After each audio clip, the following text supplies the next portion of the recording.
Welcome to the Unstressed Exec, the podcast where we dive deep into the real conversations that help you lead, love, and live with greater clarity, courage, and calm. I'm your host, Dr. George Vergolias, executive coach and clinical forensic psychologist, and I help high-achieving professionals navigate life transitions, resolve conflict with confidence, and build unshakable psychological resilience. So if you're ready to lead with purpose, master conflict with grace, and become more emotionally agile under pressure, you're in the right place. Let's get started. Welcome back to the Unstressed Exec, where we talk about how to perform, lead, and live with clarity, calm, and confidence, even when life feels like it's coming apart at the seams. I'm your host, Dr. George Vergolias, forensic psychologist, executive, and resilience coach. And I want to quickly note that I've had about 6 to 7 weeks off. I've had a bit of a hiatus. If you're following regularly, I appreciate your support and sorry about that long window of time. It has been a mix of travel and some family commitments and really just kind of retooling the podcast a bit, refocusing for this current year and looking at some of our feedback and really dialing in some of the topics that we are going to navigate forward this year. There are some exciting things coming, and it took some time to kind of take a step back, retool, get some perspective, and come back with renewed energy. So here I am, and I welcome you here and listening. So today we're going to talk about something that sounds simple but feels incredibly hard: boundaries. And this episode is titled "Why Boundary Setting Feels So Hard and How to Make It Automatic." Because if you've ever said, I know I should say no, I don't want to upset them, I just don't want the drama, why do I freeze in that moment? Then you're not lacking knowledge, you're dealing with conditioning. And today's episode is all about learning to acknowledge that, recognize it, and turn it to your advantage in a way that it becomes a superpower. So today we're going to unpack exactly why boundaries feel so uncomfortable and how to change that. So I want to start out by diving into why boundaries feel threatening, even when we know that they're healthy. And I think we have to start with a simple truth, and that is boundary setting is not difficult because you don't know what to say. It's difficult because your nervous system interprets it as risk. For most people, boundaries activate 3 fears: fear of rejection, fear of conflict, and fear of losing connection. And those fears are not trivial, they're ancient. Humans are wired for attachment. We attach and detach all throughout the lifespan. Think about it. We're born, we have people come into our lives, we have people die and they leave our lives. We grow up, we leave certain schools, we go to other schools. We move from certain neighborhoods, we go to different neighborhoods. Across our lifespan, we have different groups that at any given time are close with us and groups that become distant from us. We enter romantic relationships and we leave those relationships. All throughout life, we are connecting and letting go. And thousands of years ago, exclusion from the tribe, from people, from society, it meant death. So when you set a boundary today and someone gets upset, your brain doesn't think minor interpersonal tension here. It actually thinks attachment threat. From an evolutionary angle, exclusion, abandonment, and in many cases, death. So it's serious.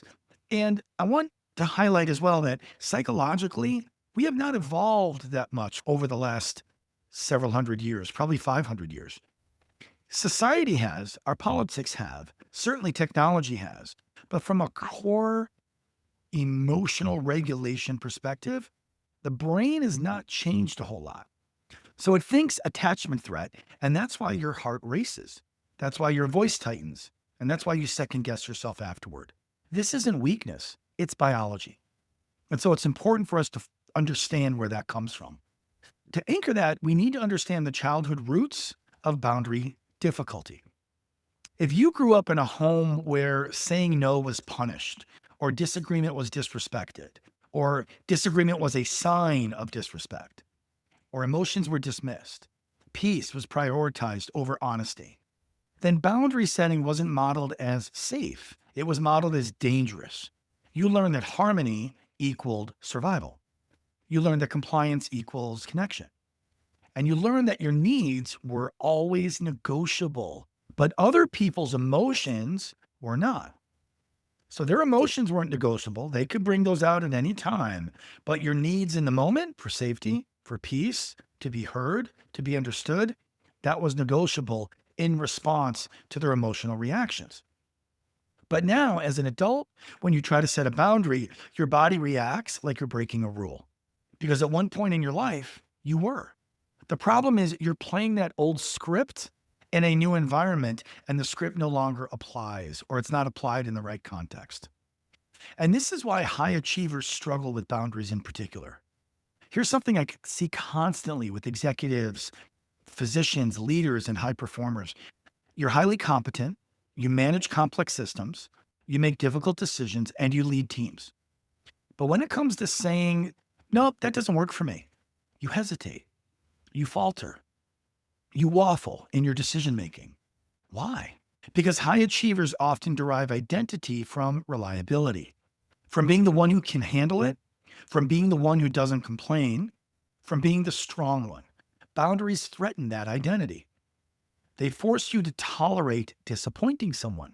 They force you to sit with the uncomfortable emotion of letting somebody down or identifying with not being the fixer or the problem solver. And for many high performers, that discomfort feels worse than overextending themselves or working themselves into perpetual burnout.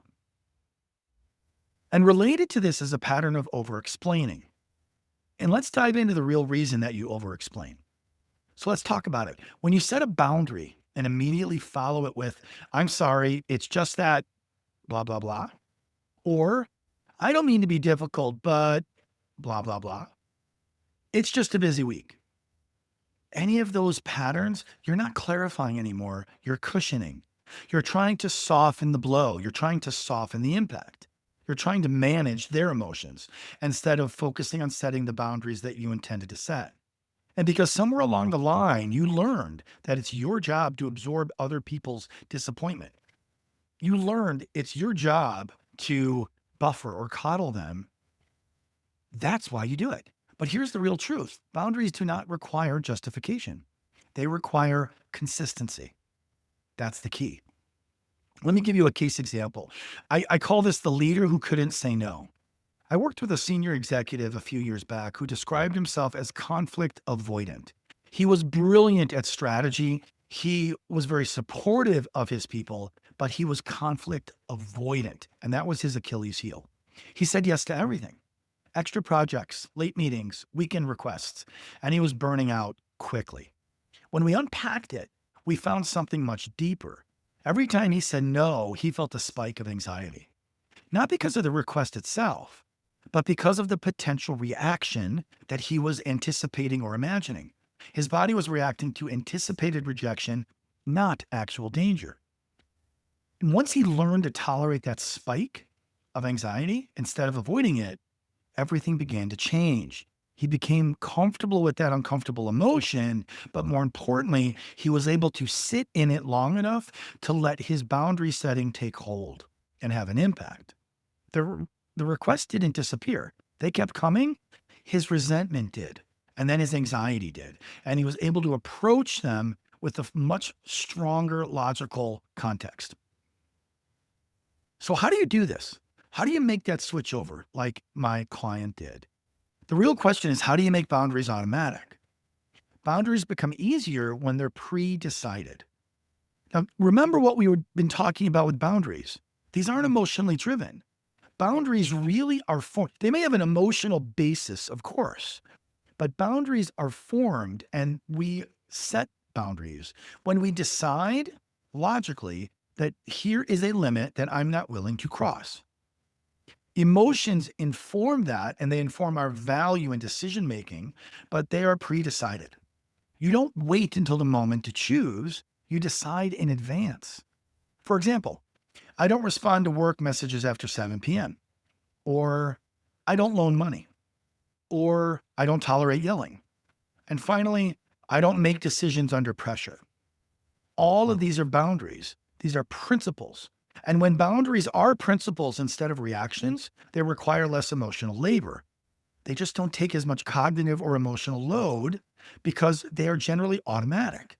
You've got a set of values, you've got a set of principles. They create a series of lines that you're not willing to cross. Bam, automatic. And here's the most important shift. It's when you stop asking, will they be upset? And you start asking, can I respect myself if I don't say this? That's what we want to look to internally to kind of calibrate where we think our boundaries are and where we think they need to be and in what direction they need to develop. So what happens when you make this shift and you start setting boundaries? Two things happen almost instantaneously. These can develop over time, of course, but they begin to happen almost immediately. Healthy people adjust, unhealthy people escalate, and that reaction gives you data. Because boundaries don't ruin relationships, they reveal them. Boundaries do not ruin relationships, they reveal them. And that's why healthy people adapt, adjust, respect, and they move forward in the relationship. Unhealthy people, they escalate. Why do they escalate? Because they are into a pattern, typically with you and your relationship, where they have been able to steamroll over boundaries. Now they no longer can do that. And as a result, they are escalating because it's an uncomfortable dynamic that is switching on them and it's getting them out of their comfort zone. So be prepared for that. Look for that and stick to your boundaries because it reveals who you're dealing with. So just a few closing reflections. This is, again, a quick dive into boundaries today. I'm going to do a much more deeper dive in the coming weeks. But if there's a few key takeaways I want you to think of. Number one, boundaries feel hard because they threaten attachment. Remember, you have an attachment to the people in your life. And if that attachment has some degree of homeostasis that is built on the unspoken dynamics and agreements that have been established over time, and if part of those are your lack of boundary setting, when you begin to set those boundaries, it is going to be difficult. If anyone listening has ever had a dog, that if you have allowed that dog to jump up on the couch or maybe sleep in the bed with you for a year, and then suddenly you decide, no, we got a new couch, we have a new bed, I don't want the dog doing this anymore. Good luck with that. You can train the dog to stop doing it. It's going to take some time because the dog is used to the pattern that you've established. You didn't have a boundary. Now you are setting it and the dog is confused. People in your life will also be confused when you set these boundaries. But the key is these boundaries protect identity. And without identity, attachment becomes self-erasure because you don't have attachment if you don't have strong identity. You don't need to be harsher with the person. You need to be clearer. And clarity gets easier every time you practice it. And that's the key. Every time you practice setting boundaries, you're going to get better at it. You're going to get stronger at it.